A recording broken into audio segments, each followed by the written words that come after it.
I mean, it was like a progression of things. You know, you come into college and there's so many new experiences and you're ready for college just to be like kind of the answer to all these things I've been thinking about inside my head. I was searching for more like validation from others. Like the more I get of that, the more I feel like I'm doing the right thing.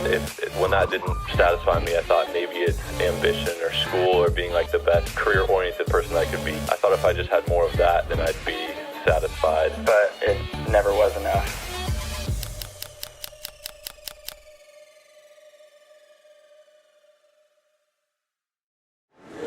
If you'd asked me how I define truth my freshman year of college, I would have told you, well, truth is probably what's most widely accepted. I didn't think there was one single truth. It wasn't until I really began to think about truth, what truth meant during my freshman year of college, and how not having a single truth really affected my life. Because there was no single truth or no foundational belief to lean on, I had no stability, and so I searched for stability and acceptance in personal successes. So the grades I received, the skills I learned, the knowledge I had, the amount of people I knew, things that I thought would bring me satisfaction, but never did. I thought, I'm doing exactly what society is telling me to do in order to be successful, so I was confused why I wasn't happy. I was just always left wondering, what more to life is there than personal achievements, or just trying to impress other people?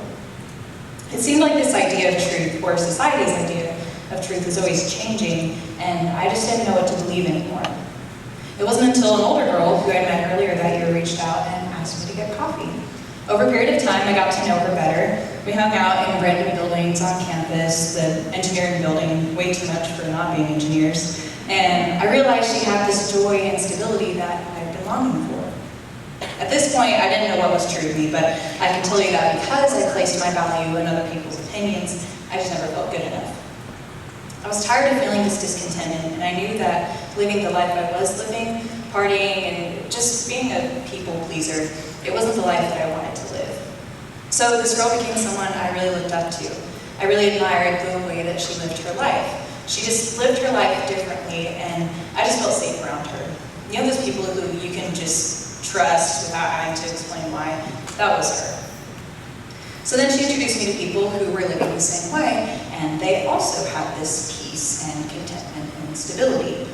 I saw how they were kind to other people, they never talked behind each other's backs, how inclusive they were, how they cared about school, but their lives weren't over when they didn't get the grade they wanted.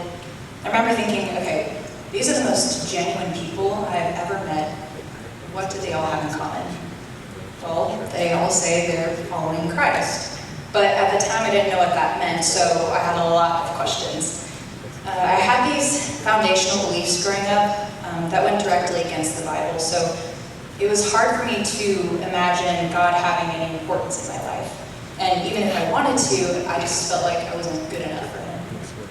So my friend had shared the gospel with me, but she also provided resources, like podcasts, books, and even other people to understand what the Bible was actually saying.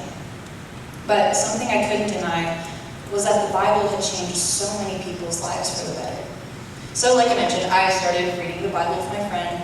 I started actually listening to podcasts, actually asking questions, and as soon as I started learning and started to accept what God thought about me, that I actually had value and that I am loved by Him and even chosen by Him, I realized that I didn't need the approval from everyone else, and that stability and contentment that I was looking for was right in front of me the whole time.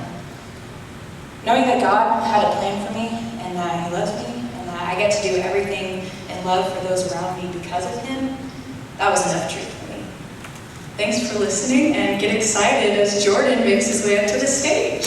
What's up, guys? My name is Jordan Edwards. I'm pumped for the topic tonight. We're 4 weeks into school. You guys are surviving. You guys feeling all right? You guys are making it. It's impressive. Hey, I'm excited y'all came out tonight specifically for this topic, searching for truth. Becca just talked about it a little bit. Give it up for her again.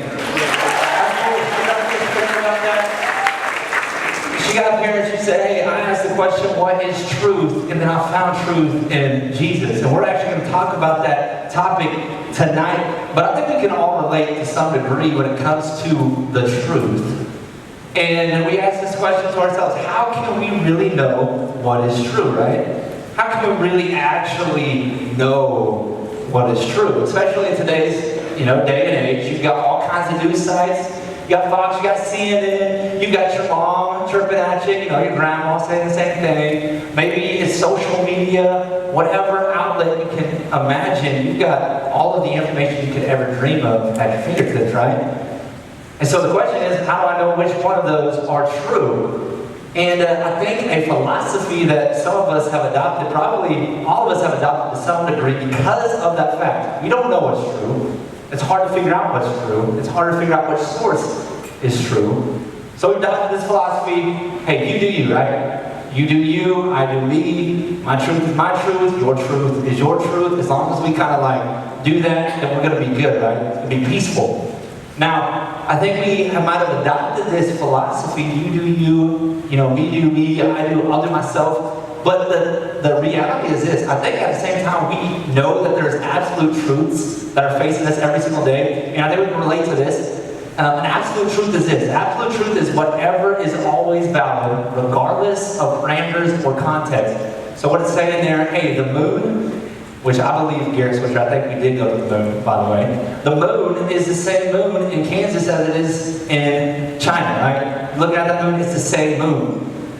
Let's go on a little bit further. The absolute in the term connotes one or more of a quality of truth that cannot be exceeded. So an absolute truth means that it's the law that sets the precedent. Nothing can go above it. You guys know the Bertrand Superhighway, right? You guys driven down the Bertrand Superhighway yet? So if you go down that highway, right, there's no stop signs. You can just go, you can fly. The only problem is cars park on that road, so it's super narrow. So you got people traveling like 150 miles an hour down this super narrow road. But if you travel down that road, your friend's like, hey, you can do it. There's no stop signs, there's no cops. Just go for it. It's the quickest way to get, from the west side to the east side. And all of a sudden you get pulled over. You get pulled over in that instance, and all of a sudden you're sharing with the cop, hey, my friend told me I go down this Bertrand Superhighway, there's no stop signs or cops. At that point, the cop is the one who is the law that sets the precedent, right? So you're probably going to jail at that point. The cop is the one who determined what is true in that scenario. Or unwavering, unvarying, and permanent truth. Kansas State University is the best college in the entire nation, right? Permanent truth. Anybody agree with that? Yeah? Kind of? School spirit? I feel it a little bit. So that's absolute truth defined. But we say, hey, you do you, I do me, my truth, your truth. But like I said, we all come face to face with absolute truths every single day. And so one of the truths that I faced personally, when I was in second grade, it might have been sixth grade, sometime in that year, I don't know, it was a 4-year gap, I think. Somewhere in there, I remember playing dodgeball. When I was playing dodgeball, I was super competitive, right? And we're at church event playing dodgeball. I kind of do this dive move, get somebody out, and as I was doing it, I felt the ball graze across my leg. As I felt it graze across my leg, I got up and did one of those things that every single one of us does before. We kind of just look around a little bit like, nobody saw it. Nobody saw that. So you know what? I'm going to do me. I'm going to pick up the ball. Let's just keep doing this thing. So I kept playing, and the super competitive guy on the other side noticed it. He always does. Super competitive guy on the other side noticed it, started chirping at me. It's like, hey, Jordan, you're out, man. You're out. And then as he was like, I'm like diving and stuff, like pretending I'm too into the game to hear what you're saying at this point. And so I'm diving, I'm throwing, and then all of a sudden I hear like this deep, masculine voice. 250 pounds, 6'4", Air Force retired general. Says, Jordan, you're out. I saw it, I was waiting to see if you'd have a technique.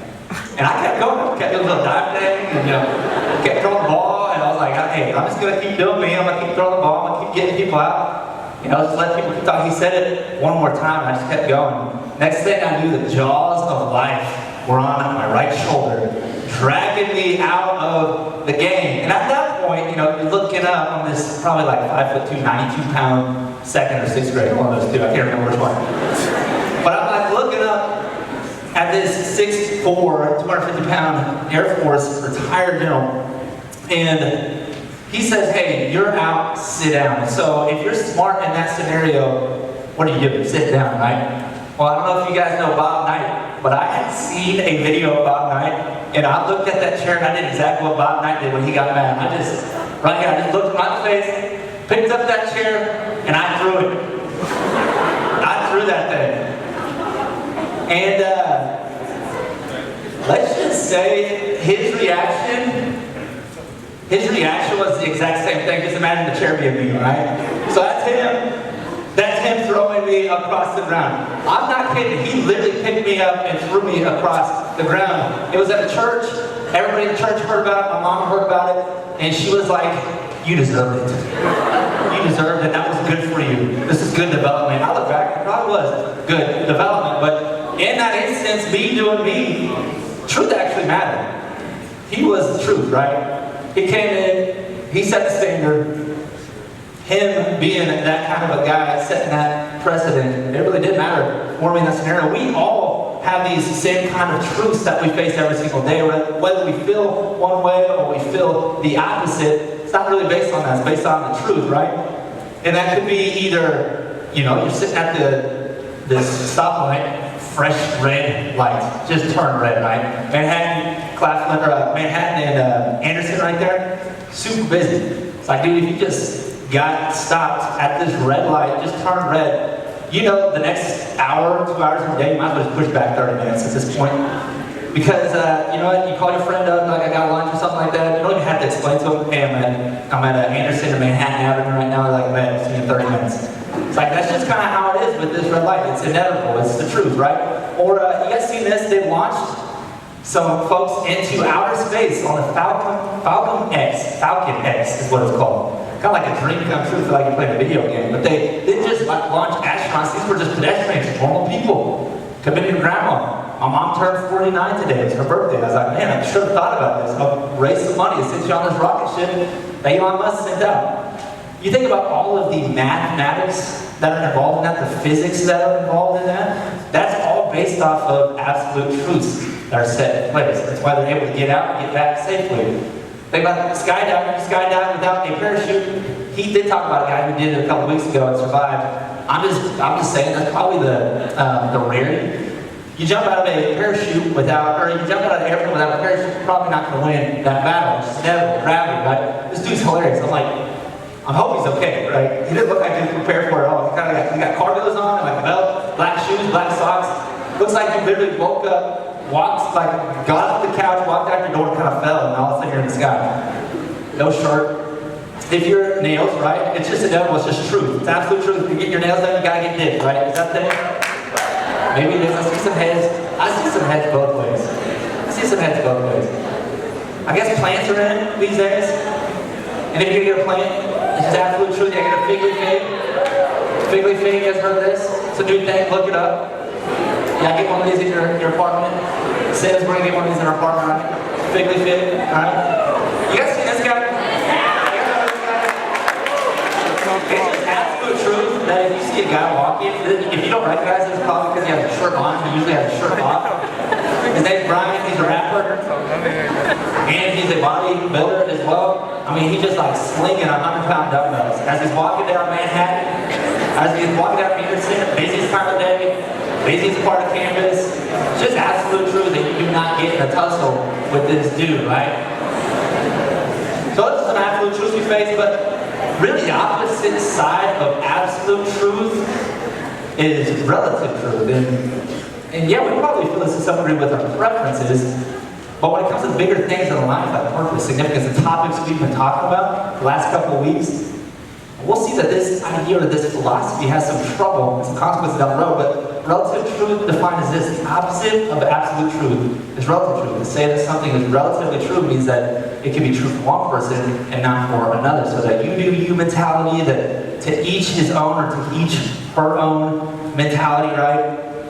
That's kind of the idea or the philosophy that comes along with relativism. We see this play out in our preferences, right? So Chick-fil-A versus Popeyes, I don't know which one's better, but some people get passionate about that. iPhone versus really anything else. It doesn't really have a competitor right now. 13 just came out, or the Model 4 came out. I don't know. Model 4 came out. They're continuing to stop the game there. You think about like even maybe Nike versus Adidas, all of these different preferences that we might have. When it comes to relative truth, yeah, that's okay. But when it comes to the more significant spiritual realities that we're dealing with, and about some of the deeper things in life, like purpose, meaning, and Cindy mentioned this last week. He said, hey, what's the point of life? I thought that was a really good question to ask, to sit down and to reflect on. I think every person should have that moment where they sit down and they ask that question, what is the point of my life? But just as important as asking that question, what is the point of my life? Just as important as that is where to find the answer to that question.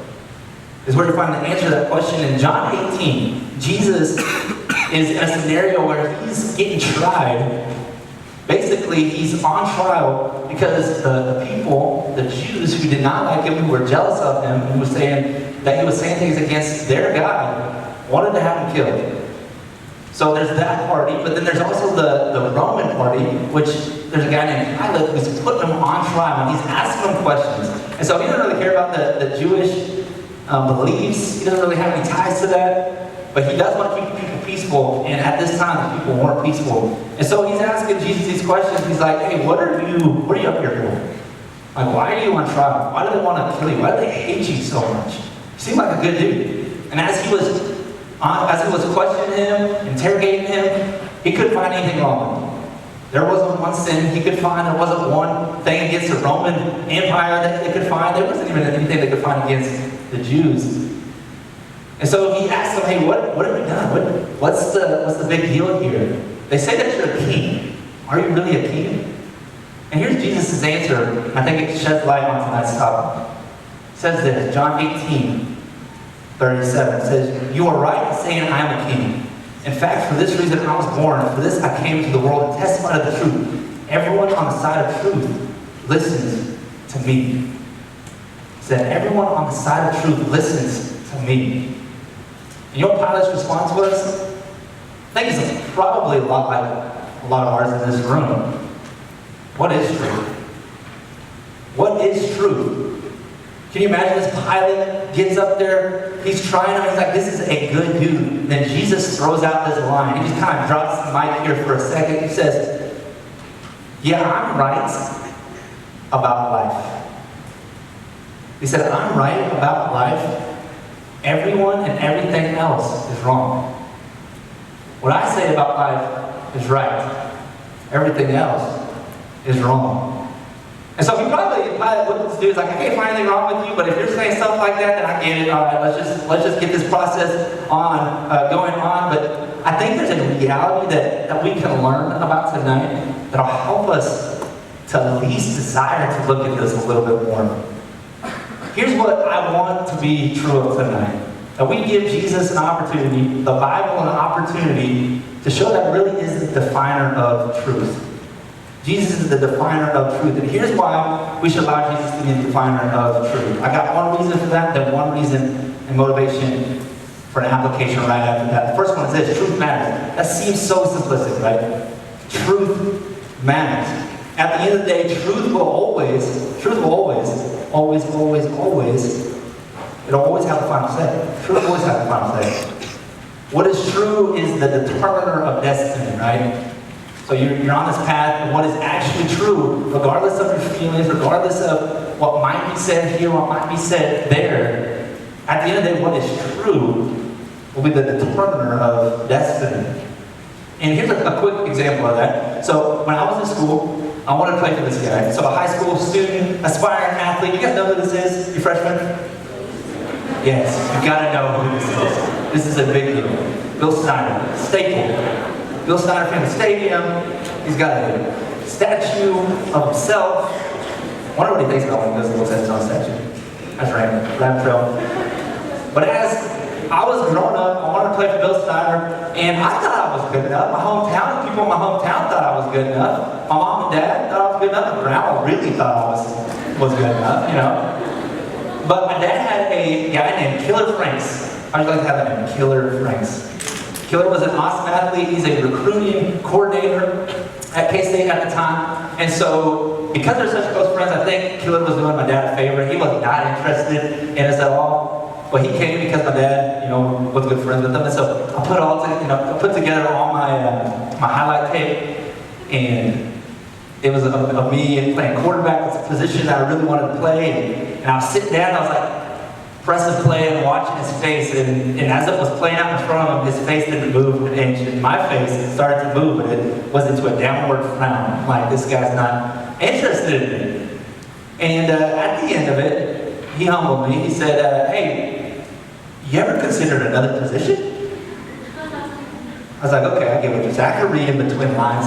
Truth is, I'm not good enough. Truth was, in that moment, I was not good enough in his eyes or in Bill Snyder's eyes. Regardless of how I felt or who told me what, at the end of the day, what Bill said and what Killer said mattered. Now, I kind of had the final say with Killer Franks because he ended up getting a job down at Delta State University in Illinois, it's in Louisiana. Delta State University. Anybody ever heard of Delta State? You know what their mascot is? Okay, yeah, you'd probably remember this if you saw it. Delta State Fighting Okras, okay? The Fighting Okras. I was one decision away from going to play for the Fighting Okras. Can you imagine? Can you imagine that? Like, hey, who are you playing this week? The Fighting Vegetables? Like, that's just bad. That's really bad. So at the end of the day, I looked at him and was like, hey, I would rather not go play for the Fighting Vegetables, Fighting Okra. You know, I'm out. So, you know what? I had the final say. I had the final say of what was true in that moment. Bill had the final say of whether or not I was playing with him. Jesus says that he has the final say of whether or not we get to heaven. He has the final say of what kind of a life actually matters. What kind of a life actually produces fruit. And he says this, John 14:6, I'm the way, the truth, and the life. No one comes to the Father except through me. Jesus is making it clear here. He's making it abundantly clear in this verse that there's a spiritual reality that every person is cut off from God unless we go through Jesus. Cut off from the peace, the joy, the fulfillment, purpose that he gives. Heaven, we just mentioned that, eternity away from God. And what's interesting, truth matters, remember that. What's interesting is this is regardless of what government thinks, what society thinks, what social media thinks, news outlets, media, other religions, our own family, even our own thoughts. Jesus says that he is the ultimate truth. Truth matters. And I think about when this story comes to my mind, and when Jesus is saying this, and the reality that truth matters, one of the stories that come to my mind, I actually shared this a couple weeks ago with a group of people, so you guys might be familiar with the story, but this is my little sister Mia. And so Mia's 5, she's about to be 6, about to go celebrate her birthday on Saturday with her. She's adorable. My mom and dad adopted her about a year ago, and she's hilarious. She's just smarter than she should be. My dad was saying that she went to school, first day of school, she showed up, she picked out her little cute outfit, is what she said anyways. Cute outfit, walks up to class, and there's a girl wearing the exact same thing as her. My dad said that she looked at this girl, crossed her arms, looked her up, looked her down, looked her up, looked her down, turned to my dad and said, well, this is awkward. I'm like 5 years old, how did you even think to do that? I mean, she's just smarter than she should be at 5 years old. But she wanted to swim by herself this summer. She can't swim by herself. She can't do it. That's just the truth, right? And she would like try to avoid me when we go to the deep end and try to like jump in by herself. I might grab her. And finally she got away from me. She jumped in by herself. She went up, she went down, she went up, she went down, got water in her mouth, and I grabbed her. And when I grabbed her, she looked at me straight in the face, as serious as can be, and she said this, I can do it by my own self. She could have said I can do it by myself, or I can do it by my own, but she wanted to emphasize I can do it by my own self. And so I looked right back at her, and I said, you can do this? And she has this phrase that she likes to use as well. It said this one, and then of course. So I was like, you think you can do this? She said, of course. I said, all right. So I let her go. She bobbed up, she bobbed down, she bobbed up, she bobbed down. And all of a sudden she just went underneath the water, and I'm like, hey, I got to teach her a lesson. And so she's sitting under the water. She's sitting under the water. And I can see like the lifeguards are starting to get nervous, and they're like, hey, should we blow the whistle? He's right there. Finally, they blow the whistle, they get in. They swim to Mia, they pick her up. They get her to the side. She's like spitting up water. My mom comes to the scene. I mean, guess who they were looking at in that moment? They like slowly turn their heads and look at me. Like, why'd you do that? Like, well, she said she could do it by her own self, right? I'm just kidding. I did not do that, okay? I would never do that. What a terrible brother. You don't just watch your sister, 5 years old, who can't last 5 seconds, just die right in front of you, right? That's like brother 101, right? You don't do that. But it's kind of funny. I think we do the exact same thing with God sometimes. We look at this scenario and we know truth matters, right? If I let her go, truth matters. If she tried to swim on her own, it doesn't matter what she thought, it doesn't matter what her lifeguards thought, it doesn't matter what her so-called boyfriend, Micah, I guess. She's got a boyfriend named Micah. You need to come talk to me. But it doesn't matter what he says. What matters is what's actually true. Jesus said the same thing with our lives. The way we live it, what we pursue, what we listen to, what we choose to do with our time, what we choose to spend our money, what we choose to invest in, the relationships that we decide to have. Jesus says that truth matters in these areas. So if truth does matter, then this is the second point. The truth does matter, just as simple. What you do with truth matters. If truth matters, what you do with truth matters. This kind of makes sense, right? The decisions we make all have implications based off of what is true. So decisions we make have implications based off of what is true. Kind of like if there were, I was like Oprah, and I was rich, and I said, hey, underneath your chair, there's envelopes that are taped to the bottom of your chair. There's not. And some of you guys are looking.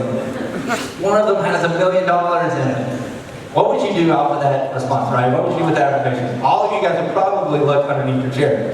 I already lied about the lifeguard story, so I decided not to lie about that one. So I'm not, one of the things that you think about is like, okay, I'm going to look underneath my chair. I'm going to open it up. I'm going to see if there's $1 million in it. Because of that truth, there was a response. You believed it, therefore you responded. Say, there's $1 million in an envelope with every single one of your guys' names on it. So Blake's got all these envelopes, and I don't know why I chose Blake, it's just kind of name. I feel like he'd be a trustworthy man. Blake would be a trustworthy man. I'll give it to Blake. Blake's got all these envelopes, right? With $1 million with your name on it. What would you do with that information if that was true? If you don't know who Blake is, you're going to get to know Blake pretty quick, right? If you know who Blake is, you got to figure out where Blake is at. You just stroll over to him like, hey, Blake, I haven't seen you in a while, but how you doing, man? Like, where's my million, right? Well, the same thing is true with our faith and with the realities that Jesus talks about. Truth is God has eternal dividends for us all. He has something way more valuable than $1 million that he's willing to offer. And it's an unlimited source of life. He's laid out a path for us to receive them. And it's in the Word of God. It's in the Bible. Everything you can imagine about life, about what you want in life, are found in the very words of God. It's found in the Bible. The Bible shares of similar reactions and descriptions of responses that you might have if you found out you had $1 million waiting somewhere. You get up and you go. The Bible says there are stories in the Bible that talk about how you should respond to the gift that Jesus is offering. The Bible shares the truth of how we were created, why we were created, what happened to the world, why there's hurt, why there's pain, why there's sorrow. It shares about even the pinnacle of the story is when Jesus, God himself, who was living in paradise, by the way, looked down at earth, the men and women that he created, who at the very beginning said, hey, all I want you to do is walk with me, listen and obey me, you will live in paradise. The first response after God created them was, hey, I've got this, I'll be okay. No thank you, God. Thank you for making me, but no thank you with following you. And so God said, okay, let's let it happen. Let's let them do their thing for a little. And as life progressed, sin progressed. The things we see now, here and today, the emptiness, the brokenness, the confusion, all that is a result of us saying no to God. And even in the midst of that, God looked down and said, I love them, I want to come down from them. So he got off his throne, got off left his life in paradise, came down, and the people who loved him, or the people that he loved, the people that he served, those are the same people that put him up on the cross. Jesus did it willingly, though, because there's a reality that the sin needed to be punished, it needed to be paid for. And so what did Jesus do? He came and he willingly lived this life. He served, he loved, he was spot-free. There wasn't a sin on him.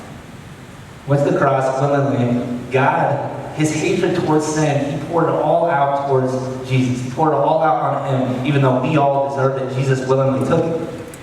And then when he took that, he died. God himself died. 3 days later, he rose from the dead. When he rose from the dead, that power that rose him from the dead created the one, the only way back to God.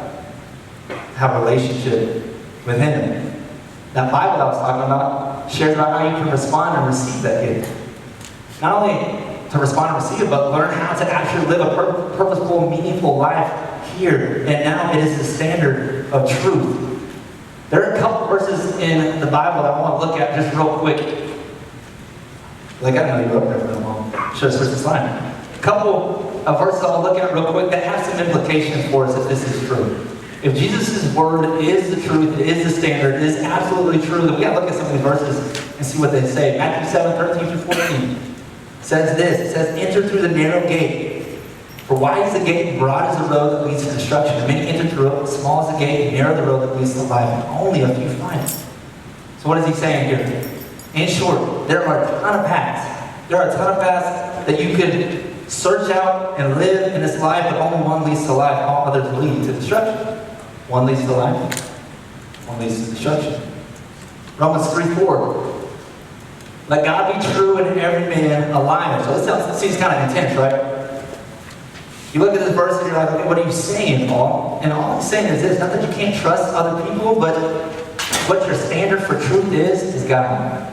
If what people are saying does not line up with what he has said in his word, or our feelings don't line up with what he has said in his word, or news doesn't line up with what he has said in his word, it says, let God be true and every man a liar. It seems intense, but God says in your decision making, line it up against what God has said, because truth matters and what you do with it matters. Proverbs 3:5-6, every word of God is flawless. He is a shield to those who take refuge in him. Do not add to his words, or he will rebuke you and prove you a liar. This also seems intense.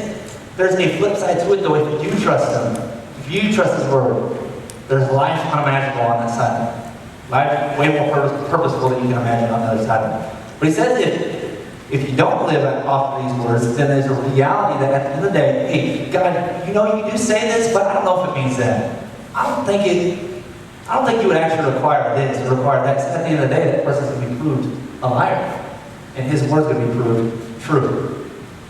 Last one here is kind of the flip side, how worth it is to go all in with Christ. Matthew 13:44, the kingdom of heaven is like treasure hidden in a field. When a man found it, he hid it again, and then in his joy went and sold all he had, bought that field. Put those words together. He sold all he had and bought that field. That is a mess me up. He sold all he had and bought that field. Sold all he had and bought that field. Should I say it one more time? See if I can say that five times better. The truth of what he is saying here, actually one of my favorite verses, based off the truth of this, he did whatever he could to make it happen. In short, Jesus is saying, hey, go all in. Go all in. I'm the truth. I am the source of truth. Go all in with me. And so, if that's the case, here's some things I would encourage us all to think about and encourage us to possibly consider doing. Well, let's not talk about that. What do I do with it? What do I do with it? Search and live every day based on God's truth. So if God's truth is the ultimate absolute truth and what we do with it matters, then I encourage you guys to do this. Search and live every day based on God's truth. I've got a challenge for you guys. Read the New Testament. That sounds crazy, but I did it my freshman year, second semester. And if you don't know what the New Testament is, it's just the shorter version. In the Bible, there's the Old Testament, there's the New Testament, there's the shorter side and the back end. And I got challenged to do that my freshman year. I think I can do it. I hated reading. My mom had to pay me 10 cents a page to force me to read. It's like, I barely even read then. I just choose the fattest book with the fewest, words, the biggest pictures. Read it, make bank doing that. But I encourage you to do it. If I can do it, you guys can do it. Read the New Testament, wherever you're at in your faith. If you're coming in and you're like, hey, I don't know what is true, my encouragement is to search for truth. Start right here. If you're already convinced of this, and you haven't read the New Testament yet, haven't read the Bible yet, and I'd encourage you, take some time to do it. Challenge yourself, stretch yourself there, because if it's got the answers to the questions in life that we're asking, and it really is what God says it is, man, we're missing out if we're not stretching ourselves in that area.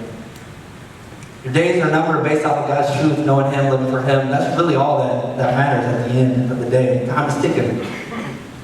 Consume it. I would say this too. Don't settle for ignorance. Don't settle for a lack of effort or care. Your guys' life is way too valuable for that. Your guys' life is way too valuable to settle for ignorance. Well, I just don't know if I can know this to be true. I don't know what is true. We can't even answer that question. Don't settle for that. Or just a lack of care. I'd just rather do other things. Days are numbered. We got one life to live, one shot at this thing. If that's the case, then pick this thing up and read it. Just give it a shot. Second thing is this. Be aware of volume levels. Choose your source wisely. If truth matters and what we do with it matters, be aware of volume levels and choose your source wisely. What I mean by this, your truth, your source of truth really does matter. We have so much access. We talked about the social media, news outlets, parents, friends, YouTube, professors, advisors, mentors. How do we know which one to choose? Well, God says that He's absolute truth in His Word is right there in front of us, which is an exciting part to this. We're actually going to get to hear a little bit more about the Word in the Bible in December. Caleb Vaughn's going to talk about that, the validity of it, how we trust it, why we trust it, what we can do with it. So I'm not going to spend a ton of time there, but if these are God's Word, and it is true, then I would encourage you to turn up the volume on these things. God's Word, turn up the volume on His Word, listen to it, but don't just listen to it, believe it. And if you believe something, that requires action. If you believe there's $1 million in the envelope, in Blake's hands, you can go find it, right? There's action that needs to be paired with your belief. Turn up the volume on others who are wanting to help you grow spiritually. There are people who are around you that care a ton about you. Maybe they invite you here. Whatever it may be, listen to those people who are trying to point you to Jesus. They just want to help you out. Find what they found themselves. Maybe it's faith discussions, whether that be with people in your sorority, people in your fraternity, maybe it's on your dorm floor, maybe it's just you and another person, maybe it's just a group of 2 or 3. If there are opportunities to talk about it with other people, such a significant topic of truth, then I would encourage you guys to turn up the volume on those things. Opportunities to grow in your faith. We're going to talk about an opportunity that you guys can do that this winter break at SEC, so get pumped for that. But I would just encourage you to take advantage of every opportunity. Truth matters, and what you do with it matters. Turn up the volume on these things. What you do with truth matters. Anybody know what this is? Conveyor belt, right? You're at an airport. You really want your luggage to get on the right conveyor belt, right? That's a huge thing. If your luggage does not get on the right conveyor belt, then you've got to lose all your luggage. I think life is kind of like a conveyor belt to some degree. Life is always constantly moving forward. We're all on this, conveyor belt of life. There are many belts we can get on. We can hop to one, we can hop to another, we can hop to this one. We can do it based off of how we feel. We can do it based off of what people say. We can do it based off of what a mom says, or dad says, or family, maybe a professor. We can keep hopping on these conveyor belts, but there's only one that leads to eternal life. Jesus said it in John 14:6. He says, I am the way, I am the truth, I am the life. Because the greatest danger is that we listen to people around us for our own feelings, and we don't consider truth, and we hop on a conveyor belt. We get to the end, and we look to the left, we look to the right, and we're on the wrong one. Wouldn't that be one of the greatest detriments in our entire life, one of the greatest disappointments? To be on the wrong one. But what's cool and exciting is that we're all getting an opportunity to hear about Jesus' conveyor belt that leads to eternal life. It has purpose, it has significance. It really does matter. And so my encouragement is this: don't leave here tonight without talking about it with somebody. Talk about this idea. And even talk about these questions together for the next few minutes as we kind of wrap up the night, what do you think about Jesus' claim that he is the standard for truth and that his word is absolute truth? And the second one, if what you do with truth matters, what do you think the next move for you would be in your pursuit of truth in light of what you learned tonight? So go ahead and discuss that with the people next to you. We're going to have our MCs come up right after that.